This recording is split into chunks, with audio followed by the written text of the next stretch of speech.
عورتوں میں دورانی جٹھانی نند ساس اور یہ اڑوس پڑوس میں جتنا کچھ ہوتا ہے وہ پہلے سے طے کر کے آتی ہیں کہ وہ جو عورت ہے نا، اس نے میری شادی پر بھی ایسا کیا تھا، جب میرے مہمان آئے تھے اس نے تب بھی یہ کیا تھا، مجھے خوشی ملی تھی تب بھی اس کا منہ بنا ہوا تھا، یعنی انہوں نے پورا اسکیچ خود تیار کیا ہوتا ہے۔ ہم لوگ جو ہوتے ہیں انہیں وہ اوتھ کمشنر کے طور پر استعمال کرتی ہیں کہ وہ چیز لے کے آتی ہیں، بیان کرتی ہیں کہ اپنی بات سناتی ہیں، اپنا شک کا اظہار کرتی ہیں، اور اپنی جو ذہنی کیفیت ہے اس کا اظہار کرتی ہیں، پھر ہم سے ہاں یا نہ کا جواب سنتی ہیں، اسی کا پیسہ دیتی ہیں، ہماری مرضی پر وہ نہیں چھوڑتی۔ اب اگر ہاں کرتا ہے اسے چار آنے مل جائیں گے، اور اگر وہ نہ کرتا ہے تو وہ لوگ نا وہاں سے منہ بنا کر اٹھ جائیں گے، کہیں گے اسے تو کچھ آتا ہی نہیں، پتہ ہی نہیں، ہم تو ایسے خواہ بھی آ گئے۔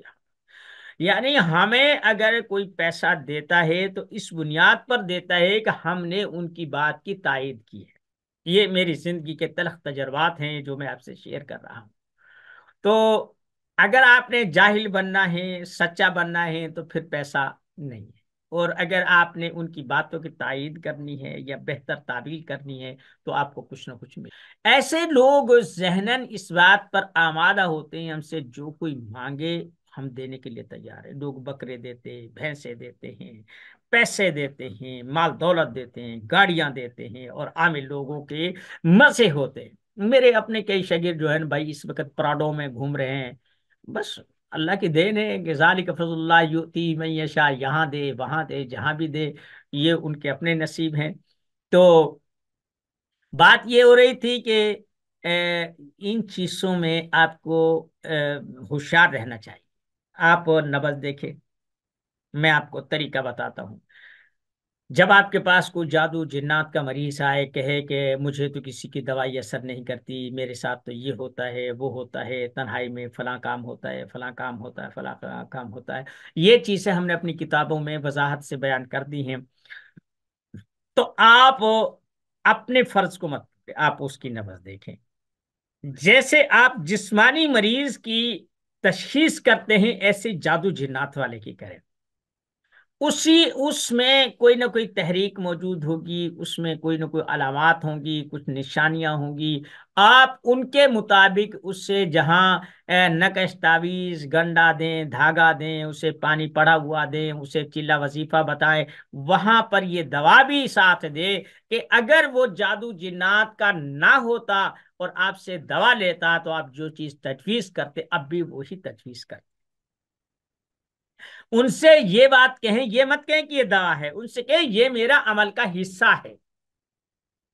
یہ میرے عمل کا حصہ ہے، تو اس لیے آپ کو میرے عمل سے اگر آپ کو کما حقہ مستفید ہونا ہے تو آپ کو یہ ساتھ میں کھانا پڑے گی، یہ غذا استعمال کرنا پڑے گی، آپ کو یہ پرہیز رکھنا پڑے گی، یعنی جو آپ طبی طور پر ایک مریض کے لیے تجویز کریں گے وہ بھی ان کے لیے کریں۔ ٹھیک۔ دوسری بات یہ ہے کہ ہمیں بلایا جاتا ہے کہ بے ہوش ہے آپ اسے دیکھیں۔ اب اس میں دو چیزیں، ایک آدمی بے ہوش پڑا ہے، آپ اس کا متھا دیکھیں گرم ہے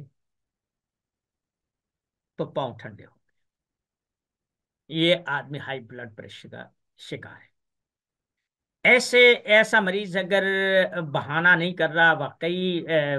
بے ہوشی کی حالت میں ہے، تو اس سے ہم غشی کہیں گے، اس میں کسی کو کچھ پتہ نہیں چلتا، اور اس میں ہم نے یہ چیزیں غشی اور بے ہوشی کے بارے میں پہلے بھی ویڈیوز بنائی ہیں، آپ اسی چینل پر دیکھ سکتے ہیں۔ اور اگر آدمی بے ہوش ہے، بول نہیں رہا، بالخصوص عورتیں، تو ان کی آنکھوں کو دیکھیں کہ اس میں ایسا نہ ایسا بعض دفعہ ایسے محسوس ہوگا کہ وہ اندر سے وہ پلکیں گری ہوئی ہے، اور وہ یہ اعصابیت کی مریض ہے۔ ایسے لوگ صرف اٹھ نہیں سکتے، ہاتھ پاؤں کو ہلا نہیں سکتے، لیکن وہ سن رہے ہوتے ہیں، جو ارد گرد کے لوگ باتیں کرتے ہیں وہ سنتے ہیں۔ تو اگر ایسی کہ اس کی آنکھیں حرکت کر رہی ہیں تو ایسے کو آپ گرم چیزوں کا استعمال کروائیں گے، پانی کے چھٹے بھی مارنے ہوں تو گرم کا ماریں گے، ٹھیک ہے، ٹھنڈے کا نہیں ماریں گے۔ اور جو بالکل بے سدھ پڑا ہے، جس کا متھا گرم ہے، پاؤں ٹھنڈے ہیں، تو اس کے لیے آپ ٹھنڈے پانی کا استعمال کریں گے، عرق گلاب استعمال کر سکتے ہیں، اور اس کے متھے پر پٹیاں کروا سکتے ہیں، اس سے دم درود جو بھی کچھ ہو۔ ایک عمل ہے جو ہم بے ہوش کے لیے کرتے ہیں، وہ یہ ہے کہ اول آخر درود پاک پڑھتے ہیں، سورہ جن کی ابتدائی چند آیات، اعوذ باللہ من الشیطان الرجیم، بسم اللہ الرحمن الرحیم، قل اوحی الی انہ استمع نفر من الجن سے لے کر شتات، اب قرآن کریم دیکھ کر سورہ جن یہ آخری نصف میں، دوسرے نصف میں موجود ہے، یعنی جہاں سے آدھا پارہ شروع ہوتا ہے وہیں سے سورہ جن شروع ہوتی ہے، 29ویں پارے میں آپ وہاں سے آپ یہ 7 دفعہ پڑھیں، اور اگر جادو جنات کی وجہ سے وہ آدمی بے ہوش ہوگا، عورت بے ہوش ہوگی، تو اس کے چھینٹے مارنے سے وہ ہوش میں آ جائے گی، جب وہ ہوش میں آ جائے تو وہی پانی بچا ہوا اسے پلا دے، تو انشاءاللہ اس سے زور اٹھ جائے۔ لیکن اس سے آپ صحت کو برقرار رکھنے کے لیے جو چیز تجویز کریں گے وہ وہی کریں گے جو آپ طبی طور پر کسی کے لیے کرتے تھے۔ تو آپ نے یہ چیز دیکھنی ہے کہ اس میں عصابیت غالب ہے، یا کہ غدیت گرمی غالب ہے، اور کیونکہ عضلات میں آدمی بے ہوش نہیں ہوتا، یہ بات یاد رکھیں۔ اور پھر ایک بات یاد رکھیں کہ کچھ چیزیں جیسے کچھ فالج ہو گئے، کچھ ایسی چیزیں ہو گئی جو عصبیت کی بنیاد پہ ہوتی ہیں، ان میں جسم میں احساس کی جو مقدار ہوتی ہے وہ بڑھ جاتی ہے، یعنی اعصاب کچھ فالج ایسے ہوتے ہیں اور وہ بے ہوش ہوتے ہیں، یہ عضلاتی اعصابی ہو سکتا ہے۔ اور ایک فالج جیسا ہوتا ہے، اس میں حساسیت پہلے سے بھی زیادہ ہو جاتی ہے، یہ اعصابی ہوتا ہے۔ خیر، بات یہ ہو رہی تھی کہ آپ روحانی مریض کو کس طرح انداز میں ٹریٹ کریں گے، کس انداز میں آپ اپنے دکان چلائیں گے، کس انداز میں آپ ماہر اور حاذق عامل کہلا سکتے ہیں، یہ ہم نے کچھ نکات تھے۔ میں مانتا ہوں کہ میری جو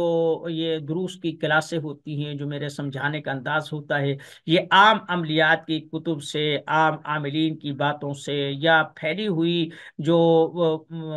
عاملین کے مطابق یا عملیات کے متعلق باتیں ہیں ان سے مختلف ہوتی ہیں، لیکن بھائی یہ ہوتے تجربات ہیں، جو ہم نے دیکھا، جو ہمارے اوپر بیتی، ہم آپ بیتی بتاتے ہیں۔ ہم کوئی کسی نے کیا لکھا وہ اس کے محسوسات ہوں گے، جو ہم بتاتے یہ ہمارے